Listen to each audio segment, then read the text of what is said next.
Instagram Live with Tanvi. I am very excited to be talking to her today. I will just wait for everybody to join in and then invite Tanvi as well.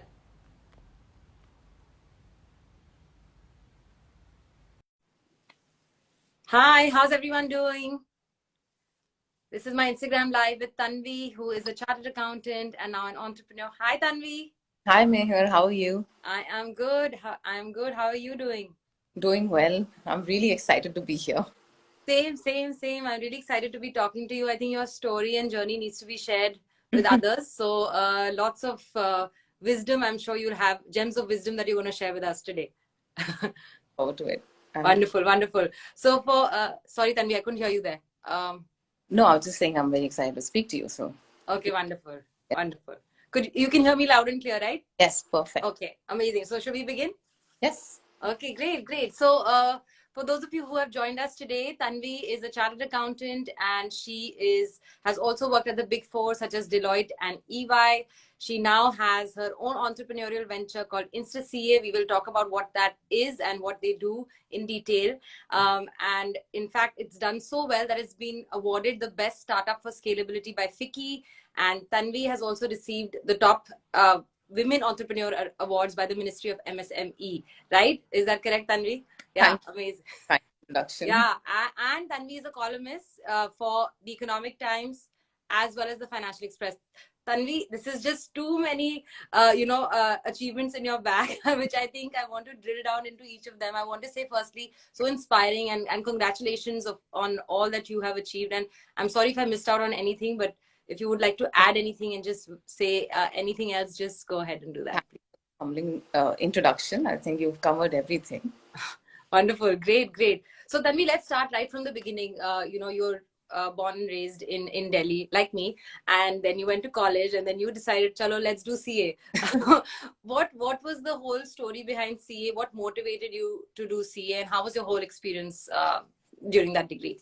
When I started, I was actually a BCom kid at Delhi University, and I kind of got the subjects as basic introduction to everything, but the advanced level understanding of each subject. And I enjoyed the subject because I thought that there was a lot of practical application in your larger life. Like whether you're a salaried employee or you start your own business, it's very important to understand what those numbers mean. Everybody needs to know how to manage their wealth. Everybody needs to know what their tax returns look like. And I feel like there's so much practical application in this whole subject matter. So, well, I started I started my CA journey with the CPT exam, and there was a lot of flexibility. You have the PCC, then you have the final. You can choose which group to take first and when. Yeah. So that way, I really enjoyed it because BCom honors, just as one course, was not enough. I thought there's much more to this. Each subject, it could be audit, it could be taxation, it could be like financial management and all of that. So I think that's why I started the journey. And it was quite hardcore. You will agree, right? You agree too, right? Yeah. So yeah, definitely, Tanvi. That I think that makes complete sense. A lot of us actually do CA because we feel that there is more that we can do with our time during BCom. And maybe it's Delhi University, or maybe it's just that we are used to always hustling in school, and then college life just feels like too much freedom at one time altogether, right? So you just want to do more with your time, and commerce students ke liye the first path to go for is CA. So I guess that's what inspired you. And your dad is a CA as well, so I'm sure he had a role to play. Nobody in my family is a CA, actually. Oh, no. No. In fact, that was weakness in the family. So I felt like let's make that weakness into a strength. Wow. That motivation, I think. Wow, that's amazing. So how was the journey? Like, what do you think would be some of the life lessons that you learned from your whole CA journey? That whole, it's not easy. It's not an easy degree. So how was it for you? So it's quite rigorous, like you said. And I think I learned a life hack to just go around it. And I call it the ABCD framework. And a lot of CA students who want to like do some mentorship sessions, I always tell them about it. ABCD framework stands for first have an action plan where you can list down the subjects you like most liked to least liked, so that whenever, let's say I have my group one or whatever group, in the next month, I'll list them down and I'll start with the ones I like the most, finish that. and then keep the rest for later, so that by the time the exam comes, I'm really confident of what I've done so far. So that's your action plan. Next is B, which stands for breaks, because nobody wants burnout. A burnt out kid is the worst, because obviously you don't think right, you're just fed up of it. By the time it's exam time, you're not in the mood to take that exam. So you have to take positive, frequent breaks. Yoga worked for me, running worked for me, swimming worked for me. So you have to understand that breaks are as important. Then C would be calendar. Like, if I plan my calendar in a way that I have to do like 4 hours of study and half an hour of break, that if my friend calls me at the wrong time, I'm not calling them back, because my half an hour is the next slot, right? So you have to stick to your calendar. And D, which is like the most important, and it's a life hack, because you can use this framework everywhere, like in your work deliverables, any other competitive exam you're preparing for. It could be the GMAT, CFA, whatever. D is for deep work. So when I'm sitting down and I'm in the flow, I can't be disturbed by a ping on my Instagram or a WhatsApp or a doorbell or a phone ring. Nothing. Like, I'm fully engrossed in that work. Only then can I say that I spent my time well. Like, shallow work is just a waste of time. So take breaks, but when you're working, it should be completely like deep work. Love that. I love that ABCD framework. That's amazing, Tanvi. And like you said, I think you talked about everything so well, which is when you're working or studying, just focus on that. There's no point doing it half-heartedly, but also like take enough breaks and, take care of yourself. Self-care is as important as working hard. This whole hustle culture that we were all after. I think now things have, after the pandemic, have slowed down, and we're self-reflecting and understanding that breaks are equally important. Exactly. Burnout. Yeah. Wonderful. So what would be the advice you would give to, your 20 or 21-year-old self who was doing CA, or any other CA student who may be watching us right now? Okay, so that's a great question, Mehar, because I always ask myself, whenever I'm in the middle of a tough decision, I say, what would the 30-year-old Tanvi think of this decision? And if I said, I won't regret it, then I go for it. So as a 20-year-old, I think I wish I had more mentors, like people like you who are, spreading awareness about various career options that you have even post CA. At the time, we didn't have LinkedIn. It wasn't so prevalent. I now sounding like an old woman. No, not at all. We didn't have. So we didn't. Mentorship was not accessible, and it wasn't even a buzzword. Today I understand the significance of it, because it has helped me so much in my entrepreneurial journey. Every time I'm stuck, every time I need guidance, I reach out to my bunch of mentors, and they help me, because they have been through it and they've done it all. So I can rely on the advice that I'm getting from them, which I didn't have back in the day, and I didn't even seek it. So I think that's a mistake I made, and I wish I could like go back and change that. Yeah, that's so important, Tanvi, and you're so right. Like, I think I didn't even, like you, didn't make an effort to find mentors, and I didn't know how to find them, and I was just, relying on what my parents said or some rishtedar said, like I was just very happy in that only. But yeah, I think that's fantastic advice. So for anyone pursuing any degree, please like seek out mentors, because they have been there, done that, so they can just share their guidance and their experience with you, and it doesn't have to be something that you feel shy asking for. I think just swallow your ego and just ask them a question, and it may just do you wonders in long. Yeah, the case is that they don't reply back to your email, but if they do, then you're really in a good spot. Yeah. And I think Tanvi also touched upon LinkedIn, and I think it wasn't such a prevalent tool maybe when we were in our college days, but right now also I feel a lot of students are not exploiting this tool to its maximum benefit. So I think that's an advice I would also like tell everybody from your behalf also, to start like putting yourself out there and really like using these free tools that are available for us now, at least. That is true. Because everybody, like every job seeker, needs to have like an updated profile, because otherwise the person, like if I go and we only employ through LinkedIn, and it's very important to see what they have to say on their LinkedIn page. If they don't have a profile, then I'm already like, how do I do the initial verification? Yeah, so it's like a red flag. So you as an employer today, you have your own venture, and see, you're also googling this person who's applying for a position at your organization, and that's great insight that you're giving us, that it is important to have a LinkedIn profile. It is important to come across as somebody who's qualified, so that when the employer comes on your profile, then they know you're not abnormal or a creep or something, that you actually have all this experience that you're talking about on your CV. Yeah, exactly. Okay, wonderful. So Tanvi, let's talk about, okay, now we're done with CA, and then you worked at the Big Four, you worked at Deloitte, EY. These are some big names that everybody wants to work at. And then you went ahead and launched your own startup. I'm not saying that it was immediately, but of course, after many years of experience. So why don't you tell us a little bit about, working at the Big Four and then launching your startup? What made you do it? Where did the idea come from? And what exactly is InstaCA? Okay, so I'll start with my journey because right after my exams, then that's when the Big Four happened. It was obvious, like, you apply to all, and then you kind of understand which field you want to go into. If assurance is not for you, then transactions or advisory. But you have to identify what you can do. For example, I preferred to know my work hours and like plan my whole week ahead. Like I said, I focus a lot on my calendar, and assurance doesn't come with that. You are sent to a client's remote site, and you're there for a month. Yeah. So felt like assurance wasn't for me, and that's why I moved to advisory at Deloitte, and that suited me a lot, and I really enjoyed it. But then after a point, I felt like I wasn't learning enough in the sense that I didn't feel inspired. Like I learned what I had to learn, and I was doing the same thing, and now I was like helping others figure that out. But beyond that, I felt like I had more potential, and I could do a lot more. It's a bit like when you're studying for your BCom, you feel like I have many more hours in the day. So very similar to that, and that's when I felt like there is an entrepreneurial bug in me, and I started doing my research on how can I change things. I also read this book called Ikigai, which talks Oh, about, it's like a Venn diagram which talks about yeah, in the intersection of what you're good at, what people want, what you can be paid for, and what you like to do, and you then identify exactly your purpose in life. So that helped me identify that I think I could start a venture, and let's see where that goes.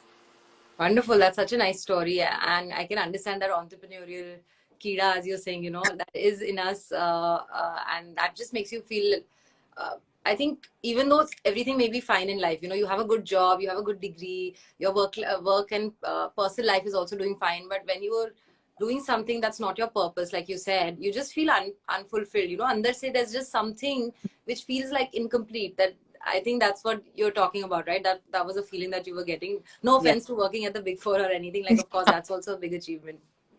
I learned a lot. I learned a lot, which I execute now. Yeah. Uh, and I think that kind of learning, one must go through that drill because you then understand yourself better. If I hadn't done that, I probably would be, I guess, I'd not be good at hiring because I kind of understand hiring is a very important function. Obviously, then for any entrepreneur, you have to build a solid team that can represent your brand. Yeah. I think I learned a lot from my experience at the Big Four. Wonderful, wonderful. It was like a polishing school kind of a, Yeah. like the deadlines and the teams that you work with and the projects that you're on. I think the exposure is great, for sure. Your time, deliverables, everything. Yeah, yeah, amazing, amazing. And then let's talk about InstaCA. So how did you conceptualize the idea? What was the idea? How did you actually come up with the whole concept, and just walk us through what exactly it is?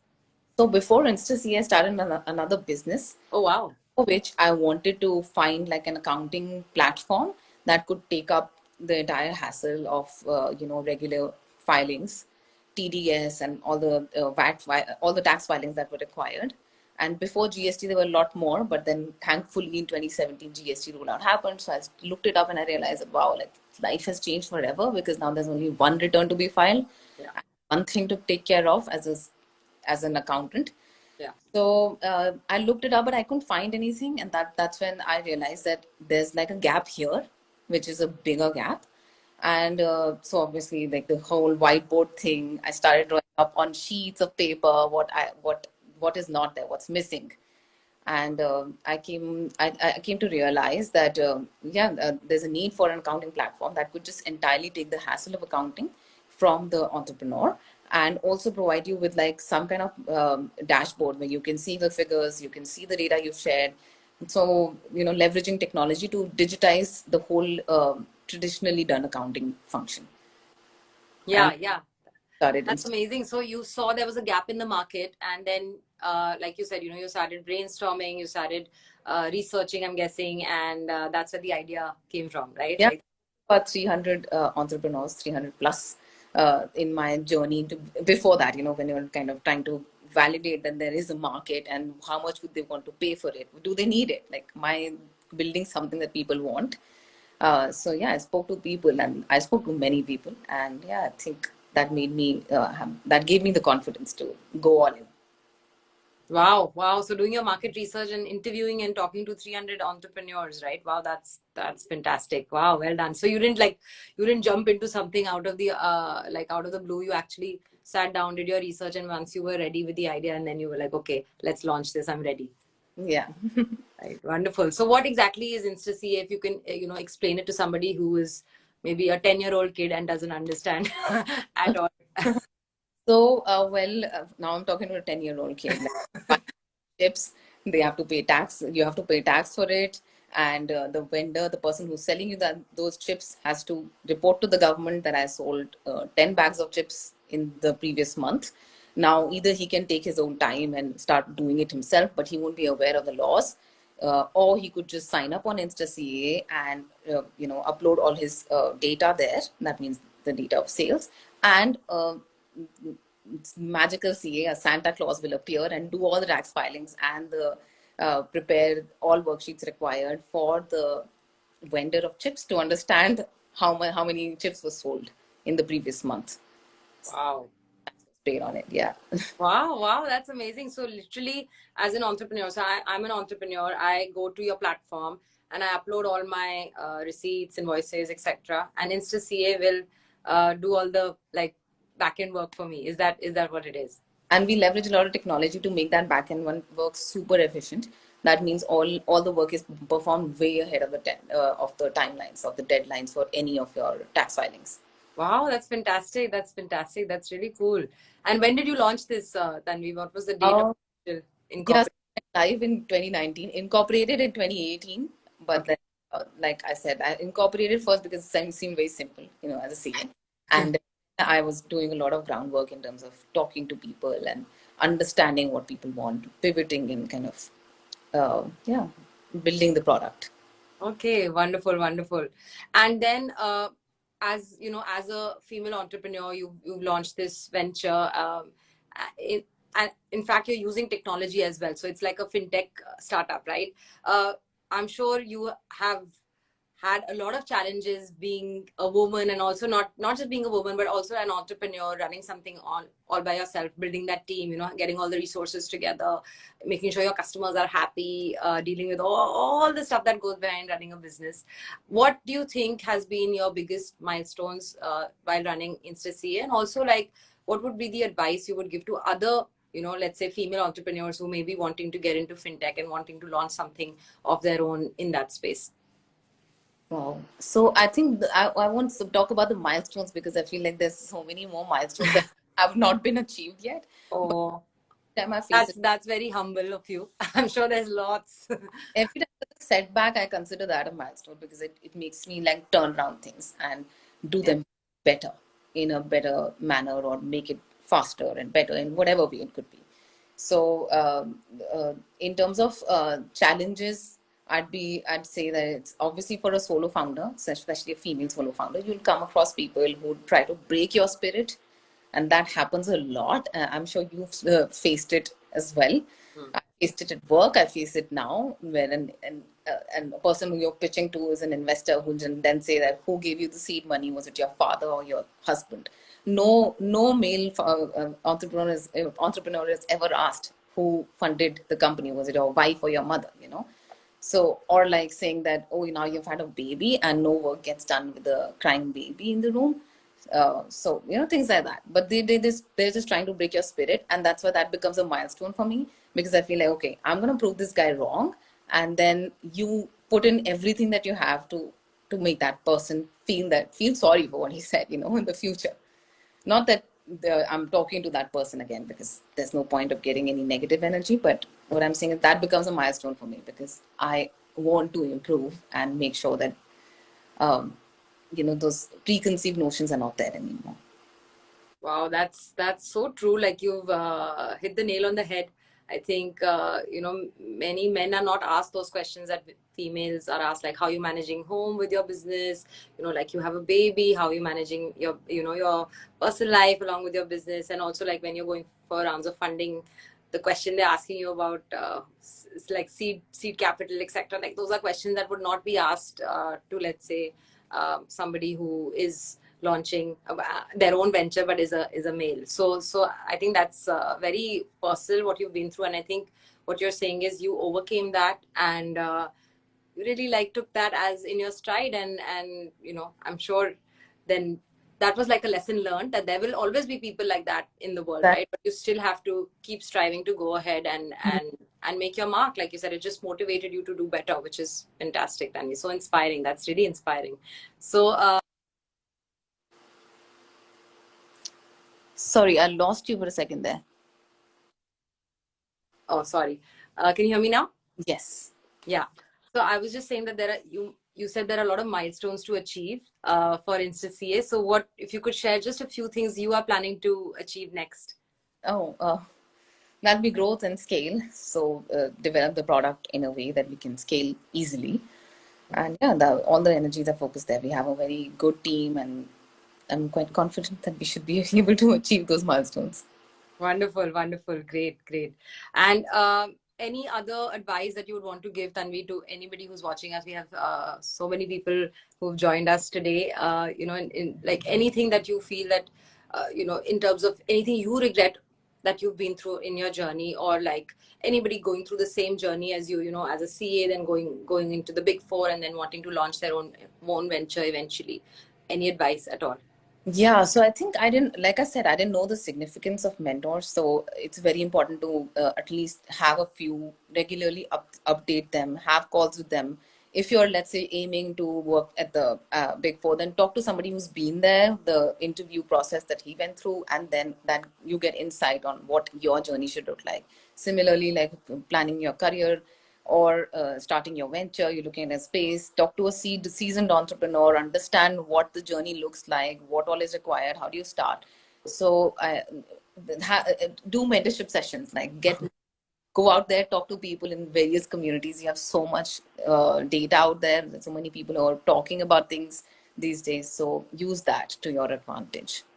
That's so true. There are so many people sharing their journeys now. And like I'll share a story with you. When I was doing CA, just finishing CA, I wanted to do MBA afterwards. And there was literally nobody I could talk to at that time, because there was nobody that I knew had done MBA after CA. And it was just like whenever I told somebody I wanted to do MBA after CA, they were like, what the hell is wrong with you? Like, why do you want to do that? You've already done CA. And now, like, I feel people have started talking about their experiences, and, they're sharing, and they're being more vulnerable. And I think maybe same for you, like joining doing CA, then joining the Big Four, and then wanting to launch your own venture eventually. Not many people do that. Like once they get into the Big Four, they're like, I'm set for life now. So I think it takes courage to do the unknown, and that's what you did, which is fantastic, Tanvi. Thank you so much. Is it okay if we spend like 5-10 minutes taking some questions from the audience? Yeah, sure. Okay, wonderful. Hi, everyone who is watching this. Please send us any questions that you have for Tanvi, whether it's for CA related or her venture related, or just working at the Big Four. Anything that you have, just send in your questions. We will spend some time answering your questions now. Tanvi, I can see in the comments that a lot of people have found your story very inspiring. So it's really fantastic, all that you've achieved. In fact, actually, Tanvi, we should also let everybody know where they can find you and connect with you. Should they follow you on the InstaCA account? Is that where they can reach you? Account or LinkedIn, happy to connect in case they need guidance. Happy to share my experience with, at least through my CA journey. Okay, wonderful. Yeah. Like you mentioned about the MBA after CA, I felt like I was like the burnout I spoke of. It was real after my exam. Like I was just like, I don't want to look at a book now for the next 2-3 years, because yeah. Good. Yeah. Tanvi, I'm getting some good questions. So one of them is related to InstaCA, which is, does InstaCA help with tax filing also? Yes, it does. We help with all kinds of tax filings. Wonderful. Great. And then there's another question that can a fresher get into the Big Four? I think that's an easy answer. Yes. Yes, right? Yeah. Okay. Yes, you can. Another interesting question is, how does one find a mentor?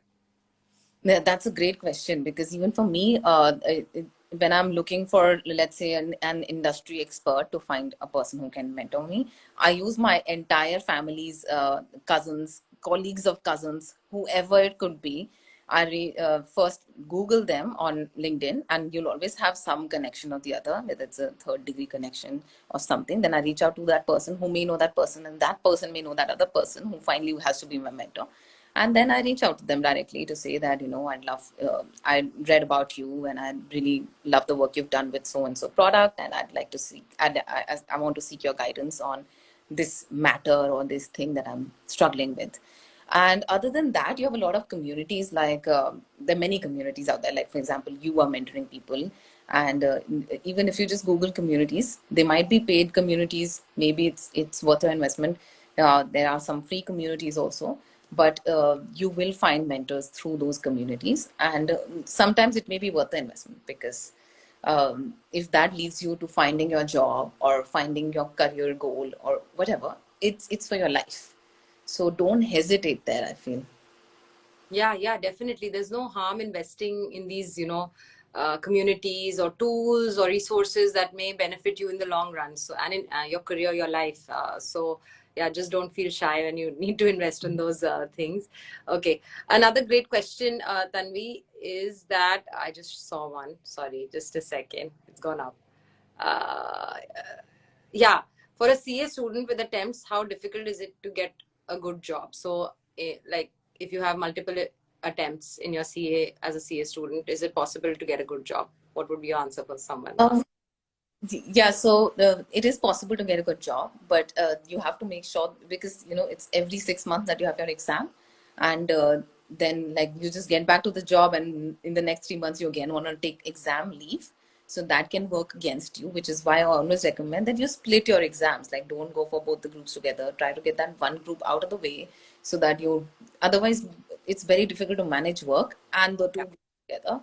And then if it doesn't work out, then it definitely leads to burnout with all with the deliverables you have at work, plus the coursework that you have to do. So you have to plan it in a way that you can manage both things. And yeah, so follow the ABCD framework. Yeah, follow Tanvi's ABCD framework, and I think Tanvi's good recommendation, which is take one group at a time. I made that mistake, and I wanted to take both the groups, and that led to failure. But I think as long as you have a strong CV and you do well in your interviews, I don't think attempts should matter too Yeah. much, right? Like to get Yeah. a Companies are looking for talent all the time, and if you know what you're doing, if you're like skilled enough, uh, these days there are companies offering unlimited leaves. So as long as you have the job done, you can actually take your exam leave, as long as, I mean, not as long as, but as well as far as the deliverable is met, you can take your leaves happily. So yes, there are many startups also hiring with like this kind of flexible leave plan and remote working, where you can manage your study routine in the morning and the evenings and even like at lunchtime, so that work is not affected. Wonderful. I think that's great advice, Tanvi, because we always rush to, get these big brands on our CV and work at the Big Four. But sometimes, other things are important for you, like flexibility, work-life balance. You may be running a household, a family, whatever. And sometimes working at an organization that may be small, medium, or large that can offer you that flexibility. Yeah. So makes a big difference. So those are some great tips. Amazing. I think another one, which is, what are the skills do I need to develop for a strong CV? And you are now an entrepreneur running your own startup in the fintech space, Tanvi. So if you can give somebody, some tips based on how you judge a CV, and how they can make it a stronger one. Okay, so I think in the CV, it really matters. Like, for example, if you're working at an organization, you're able to define exactly what your input was and how you could quantify that output.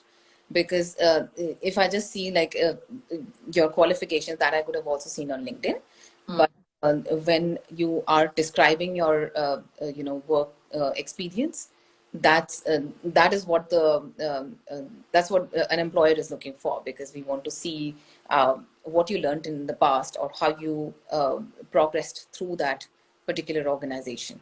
So, and stability is also good, because sometimes you see people jumping ship every 6 months or 2 months for whatever reason, but I think there should be some stability, like you, because within 2 months jumping ship means like you were on probation and it didn't work out for you, so it kind of comes out as negative. And if that was the case, then don't add it to your CV. It's okay, like don't be shy about it. um, just I think these two things are very important in any CV. And also nowadays you have a lot of courses, so if you take up courses which kind of lead you to become a or get more insight into that particular industry, let's say it's product management, and you've taken several courses on that, it really helps, because it feels like, oh, this guy is eager or this girl is eager to learn, and let's get them on board. So for freshers, this works very well. You've taken some courses, and I think it builds trust in the employer that way. Wonderful. I like that.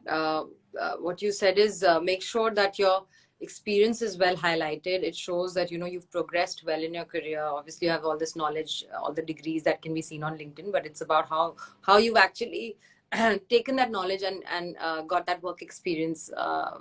Really, like grown through your experience and progressed through your career, and also, like you said, quantify your accomplishments and achievements and your day-to-day responsibilities. And if there are too many switches in your career in terms of number of jobs, then there's no need to add everything on your CV, right? I see such long CVs Yeah. it has so many. Because Yeah, one page. yeah. Yeah, one page. That's a good recommendation. I think Hmm. you don't need. Nobody has time to read 3 pages long CVs, right? So it's just about adding the relevant information on your CV. That's what's needed. Exactly. Amazing. Great.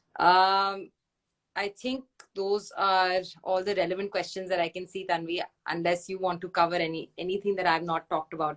I've not asked you yet. No, I think we've covered a lot, and I just wanted to end by saying that I love your page. I am so glad you're doing something that is totally missing in the market. In fact, I share your page with everybody who seeks mentorship in any way, because this is something that our CA as a course doesn't it doesn't cover at all. Plus, it's a professional degree that it's a lot about self discipline and self study. But when you go out there to find that job, you have to seek mentors like Mehar, and other coaches that you can find, or whatever works for you, um, to get that job that you're seeking, or to understand what career options are there for you. This is for all the CA students out there. Oh, thank you so much, Tanvi. That means a lot to me, and I'm so inspired and so motivated by your story and your journey. And I'm sure a lot of young professionals will follow your page and also reach out to you if they need any support or help. And obviously, we're all rooting for InstaCA, and I hope you achieve many more milestones, as you're saying, lots to come. So I'm excited to see what's to come. Uh, all the very best. See you. Bye, everyone. Thank you for joining us. Thank you for Bye.